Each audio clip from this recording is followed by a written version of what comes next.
नमस्कार. आयज हांव पळयता की सगळीकडे चर्चा चल्ल्या भुतानी इन्फ्राचो खूब व्हडलो कितें आसा.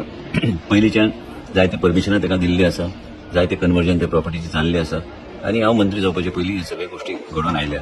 म्हणूनच आयज डिसिजन आमी जे घेतल्या की बोर्डान आमी योग्य तरेचे निर्णय घेवपाची गरज आसा. Member secretary planning and development authority Mormugao जे कितें रिप्रेझेंटेशन आयल्या ह्यो सगळे आमी ताका धाडून ते व्हेरिफिकेशन करपाक आमी सांगला. व्हेरिफिकेशन केल्या उपरांत आमचे कडेन धाडपाक लायल्या. बोर्ड मिटींग स्पेशली आपयल्ली आसा. म्हणजे हे सगळे व्हेरिफिकेशन ऑफ फॅक्ट्स जाल्या उपरांत based on the facts verified by the Mormugao planning and development authority आमच्या बोर्डाच्या माध्यमांतल्यान आमी योग्य तरेचे डिसिजन घेवपाची ठरयले आसा.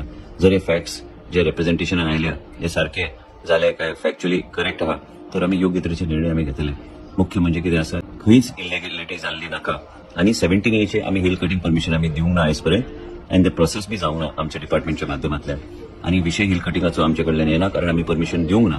आनी हे फॅक्च्युअल व्हेरिफिकेशन जाले उपरांत जर आमकां दिसलें की कितें तरी गडबड आसा आनी फॅक्च्युअल रिप्रेझेंटेशन जे कितें रिप्रेझेंटेशन ह्या कंपनीन आमकां दिल्लें आसा ते चुकीचें आसा, आमी फाटीं सरचे ना हे रिवोक करपाक. आनी कितलेय व्हडली कंपनी आसल्यार आमी हे रिवोकेशन करपाक आमी फाटीं सरचे ना.